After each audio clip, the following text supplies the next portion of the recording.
반갑습니다. 아, 직접 소개를 좀 해주시죠. 네, 권윤영입니다. 2017년에 퇴직을 해서 지금 아주 자유롭게 살고 있습니다.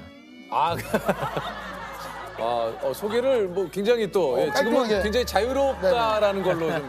아니 조금 전에 여기 좀 오다가 이렇게 좀 잠깐 만나 뵙는데 교수님이 보자마자 용문입니다 이렇게 아, 선배님이시군요. 예, 이 용문고를 또 맞습니다. 지금 예. 영문. 김상중 선배님이 예.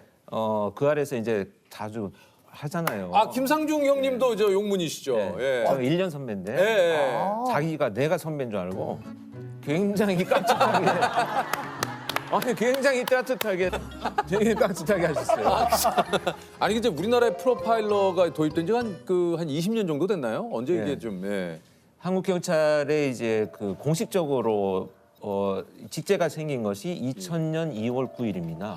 이제 만 정확하게 20년. 얘기하시네요. 왜냐하면 제가 그날이 발령난 날. 2000년 2월 9일. 날. 아니 그러면 이게 저 그 프로파일러가 도입된 이유가 있을까요 그 당시에? 네, 그때가 이제 한국 사회 범죄가 음. 동기가 뚜렷해 왔거든요. 그러니까 살인 사건이 발생을 하면 뭐 치정이나 아니면 원한 예. 뭐 이렇게 이제 수사 방향이 뚜렷했어요. 그래서 옛날에 수사반장이 가면 다 잡아오던. 보통 다 그랬죠. 드라마에서도 그랬고. 용서해 주세요. 90년대 중반을 넘으면서 이제 한국 사회가 범죄가 변화됐죠. 불특정 다수를 대상으로 감정을 표출하는 범죄가 이제 지존파, 뭐 막가파, 사회와의 어떤 그 불만들을 개인한테 표출하는 범죄가 시작이 됐죠. 이런 범죄로 변화되면서 현장에서의 일단 증거물이 줄어들기 시작하고요. 두 번째는 과연 어떤 사람이 이런 범죄를 저지르느냐. 그 사람에 대한 연구가 필요하다. 이렇게 시작을 하게 됐습니다. 아 그래서 프로파일러가 이제 도입이 됐군요. 네. 아니 발령 전에는 경찰에서 어떤 일을 좀 하셨는지 여쭤봐도 됩니까? 저는 이제 93년부터 2000년까지 CSI로 근무를 하면서 실적이 굉장히 좋았습니다. 근데 그때 갑자기 실종 얘기를 하셔가지고 깜짝 놀랐습니다. 왜냐하면 CSI가 되고 나서부터는 이제 붓을 들고 다니잖아요. 그렇죠. 뭐 그런 거 지문을 채취. 채취하고. 야, 근데 이게 되게 재밌더라고요. 그래서 동네 완전 초토화시켰어요. 도둑들이 들어와가지고 남겨진 지문 다 밝혀가지고 완전 초토화. 나도 모르게 드디어 내가 정말 잘하는 일을 했잖아요. 프로파일러가 된 이후에 처음으로 네. 맡았던 사건이 좀 기억이 나세요? 처음 맡았던 사건은 이제 이 굉장히 끔찍한 사건인데요. 그 어린아이가 이제 실종이 되어서 나중에 시신으로 발견된 사건이 있었습니다. 입에 올리기조차 힘든 끔찍한 사건이 일어났습니다. 5살 난 여자 어린이가 사라진 지 아흐레 만에 토막난 주검으로 발견됐습니다. 오늘 오전 8시 반쯤 서울 성동구 한 주택가 골목에서 배낭 한 개가 발견됐습니다. 안에는 지난주 이 동네에서 실종된 5살 김 모양의 사체가 토막난 채 들어있었습니다. 범인을 잡았지만 이제 그 아이는 돌아오지 못했죠. 근데 그 사건을 체포하고 나서 이제 범인하고 만나서 이제 면담을 하던 중에 점심을 같이 먹게 됐어요. 특히 아동을 그렇게 끔찍하게 살해한 범죄자하고 점심을 같이 먹으면서 야, 내가 이제 돌아올 수 없는 강을 건너고 있구나. 왜 이렇게 끔찍한 생각을 하고 있고 행위를 저지른 이 자와 내가 같이 밥을 먹는구나 지금. 그런 생각을 했는데 그 피해자 아이가 당시에 지금 우리 큰딸하고 나이가 비슷했었거든요. 범죄자들은 범행을 저지르고 남을 해치기 위해서 열심히 먹고 살고 나는 그 범죄자들을 검거하기 위해서 또 열심히 먹고 살아야 되는 그런 극단의 상황에서 같이 같은 밥그릇에 국그릇에 밥을 같은 숟가락으로 같이 떠먹으면서 나는 너를 잡으려고 몇 날 며칠 밤을 샜지만 너는 도망 다니고 사람들을 해치느라고 또 몇 날 며칠을 밤을 새웠겠구나. 이런 생각들을 처음 느끼게 된 거죠.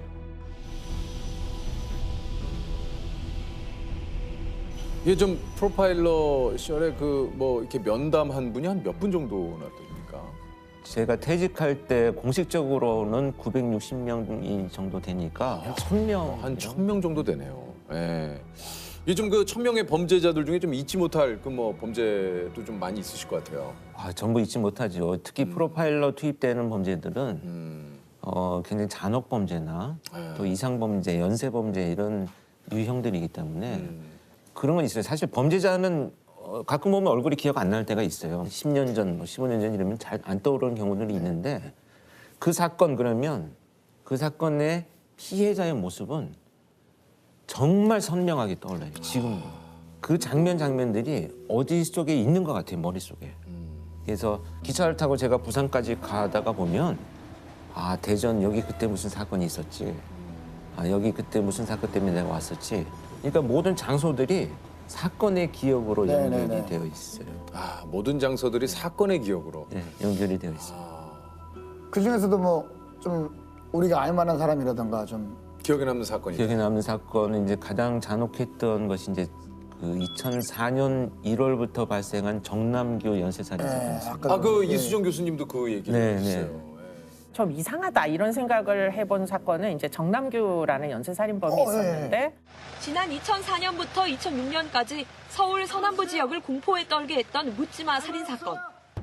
길 가던 어린아이나 집에 있던 부녀자를 성폭행하고 둔기로 내려치는 잔인한 수법으로 2년 동안 무려 13명이 살해됐고 20명이 중상을 입었습니다. 검찰에서 제가 한번 만난 적이 있어요. 면담을 했는데 그 지금도 기억나는 게 유영철보다 많이 죽이는 게 내 목표였는데 하고 굉장히 아쉬워하더라고요. 정남규는 유영철과 함께 범행 순간에 느끼는 쾌감을 위해 살인을 저질렀고 교도소 밖으로 나가면 다시 살인을 저지를 것이라고 말해 사람들을 놀라게 했습니다. 그 범죄자는 제가 정말 만난 1000명의 범죄자 중에 가장 잔혹했어요. 심지어 그 집에 압수수색을 갔었는데 제가 어디 인터뷰해 놓은 사진을 스크랩을 해서 갖고 있더라고요. 그래서 그걸 제가 제 손으로 압수해 봤어요. 야, 이 범죄자들도 자기를 추적하는 사람을 보고 있구나. 섬뜩하지 않으셨어요? 아니, 이거 어떠셨어요? 너무 반가웠지요. 아, 반가웠어요? 실제 일어나는구나 이런 일이. 아니, 저희 같으면 그 정남규라고 하는 살인마가 예의주시하고 있다는 건데. 아, 그럼 정말 반갑죠. 그러니까 경찰을 했지요. 그러니까 경찰을. 근데 나중에 이제 체포돼서 분석을 하다 보니까 정남규 같은 경우는 어떻게든 피해자를 고통스럽게 만드는 것이 목표이기 때문에 노상에서 늦게 귀가하는 여성들을 공격을 했는데 정말 특이한 거는 단 한 건도 뒤에서 피해자를 공격한 게 없어요. 전부 돌려 세워서 앞을 공격을 했어요. 이거는 범죄자들의 일반적인 어떤 상식에서 다 벗어나는 행위입니다. 왜? 몰래 따라가서 빨리 공격하고 피해자가 쓰러지면 도망가는 것이 범인의 기본적인 심리인데 돌려 세워서 자기가 얼굴을 보고 또 가로등 불빛 밑에서 계속 피해자를 공격해요. 그 피해자의 어떤 그 고통과 아픔과 이걸 통해서 자기의 어떤 심리적 만족감을 추구하는 정말 잔혹한 그 동기를 갖고 있었기 때문에 피해자를 물색하지 못하는 날, 그러니까 살인을 저지르러 나왔지만 실패한 날이 있었어요. 그럼 어떻게 했느냐라고 했더니 예전에 살인을 저지른 곳에 가서 내가 서 있어 봤다. 너무 내가 행복했다. 이렇게 그 살인을 추억하는 정말 잔혹성이 가장 높았었고 일만의 반성이 없습니다. 결국은 이제 교도소 안에서 극단적인 선택을 하고 이제 말았는데 저한테도 편지를 많이 보냈었거든요.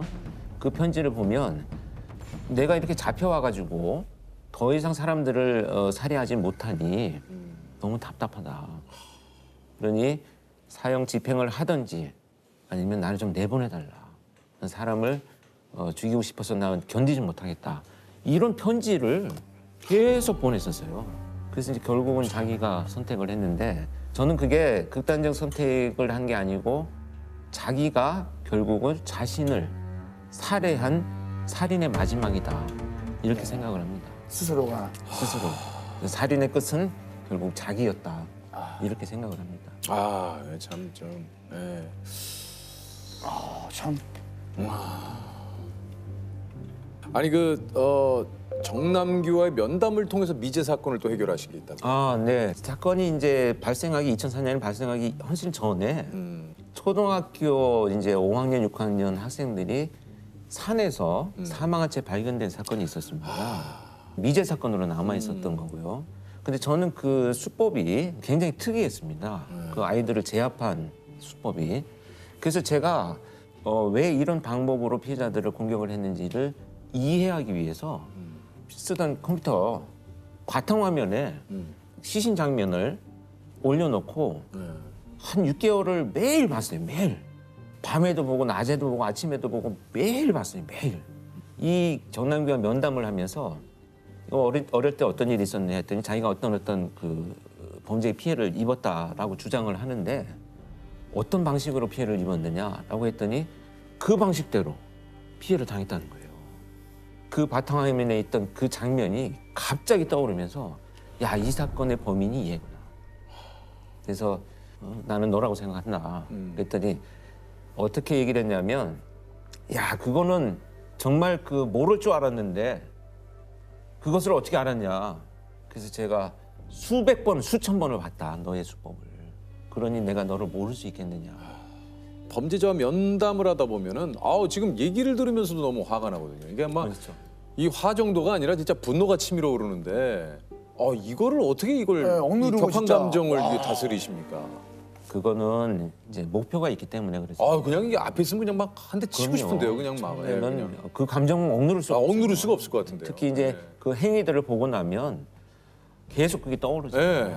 근데 이제 목표를 가집니다. 이 이야기들을 다 듣고 차곡차곡 분석을 해서 또다시 이런 유사한 사건이 났을 때는 최대한 빨리 차단하고 체포할 것이다. 이런 목표 때문에 그 나머지 분노들을 내가 좀 다스리게 되죠. 그러면 평소에도 뭐 웬만해서 화낼 일이 없으시겠어요? 아유, 화낼 일 많죠. 퇴직하고 나니까 엄청 많아요. 아 그래요? 어떤 것 때문에 화가 좀 많이 나세요? 아니 뭐 집에서 뭐 갑자기 집 얘기는 너 집에서 왜? 근데 집에서 이렇게 이제 노트북으로 일을 하고 있으면 뭘 시켜요. 그러니까 내 일을 인정하지 않는 것 같아. 아 집에 계시지 이것도 않으면 일을 하는 건데 갑자기 설거지를 하라든지 아니면 뭐 분리수거를 해라. 지시 명령이 떨어지면 분리 배출이죠. 분리 예, 배출을 하러 가면 제가 갔다 오면 다 아주머니들이 나와 계세요. 네. 근데 집사람이 갔다 오면 다 남편들이 버린다는 거예요. 네. 이 현상이 왜 일어나는지. 그뭔 상관입니까? 그냥 아니, 내가 그러니까. 버릴 거 버리면 되지.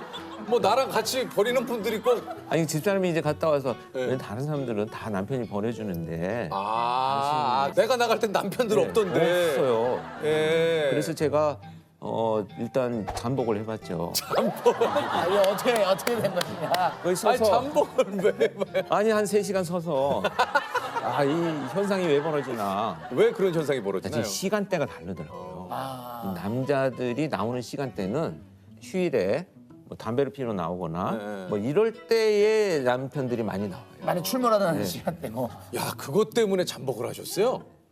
아니 혹시 아버님을 좀 한마디로 표현하자면 어떻게 표현하실 수 있겠습니까? 그냥 똑같은 아버지예요. 이렇게 말씀하시는 것보다 예. 집안일을 잘 안 하세요. 잘 안 하시던데. 오늘 드디어 이제 전쟁 시작됐네요 이게. 드디어. 혹시 그 강호순, 유영철, 정남규 네. 이 세 사람은 서로가 어떻게 좀 다른 것 같으세요? 공통점은 그냥 비열한 성범죄자입니다. 성범죄를 저지르고 약자들을 공격한 살인범들이고 다른 점은 유영철 같은 경우는 피해자를 빨리 살해하고 오랫동안 자기 감정을 표출하는 잔혹 행위를 저지릅니다. 유영철 사건 때 제가 이제 유영철이 체포되고 나서 물어봤어요 직접. 너도 범행 현장 가봤냐? 그랬더니 아니 뭐 언론에 다 뉴스에 보도되고 경찰이 무슨 뭐 증거를 찾았다, 뭐 누구를 수사한다 이런 게 다 나오는데 내가 왜 가볼 필요가 뭐가 있냐? 그래서 안 가봤다. 심지어 나도 댓글을 달아놨다. 그렇게 얘기를 하더라고요. 댓글을 달았다고? 자기가 뭐라고요? 뭐 아닐걸 뭐 이러면서. 그리고 정남규는 오랫동안 굉장히 고통스럽게 범행을 저지르고 피해자의 시신을 그냥 뭐 마구 방치하는 이런 타입이고 강호순 같은 경우에는 이 두 가지가 섞여 있어요. 그래서 이춘재의 범죄와 강호순의 범죄가 상당히 그 범행 동기가 맥락을 연결하고 있습니다. 그래서 이제 다행인 것은 2009년에 강호순이 체포된 이후로 한국 사회에 지금 연쇄살인범이 다행스럽게도 지금 나타나지 않고 있다는 거죠. 아직까지는 한 건도 없죠. 연쇄살인은. 근데 이게 없어진 게 아니에요. 사실은 빨리 잡히는 겁니다. 그래서 제가 퇴직하기 전에 어떤 범죄자를 만나보면 야 이거 한 건으로 체포됐지만 이거 지금 체포가 안 됐으면 연쇄였구나 하는 자들이 있었어요. 이게 왜냐? 지금 이제 그 국민의식이 높아졌습니다. 사소한 이런 일들에 대해서 전복 카메라를 찍고 제보하고 이런 국민의식들, 그다음에 CCTV, 그렇죠. 블랙박스 뭐 이런 그 사회 안전망들이 사실은 그걸 차단하고 있는 거예요.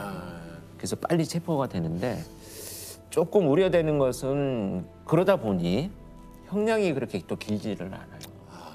그래서 법정에서 이제 앞으로는 전문가들이 분석과 판단을 해서 재범의 우려가 높다면 예전의 어떤 그 법정에서의 잣대를 그대로 적용하기보다는 새롭게 현실에 좀 변화되는 맞는 현실적인 것으로 사회적 논의와 합의가 이루어져야 될 필요가 있다 이렇게 생각을 합니다.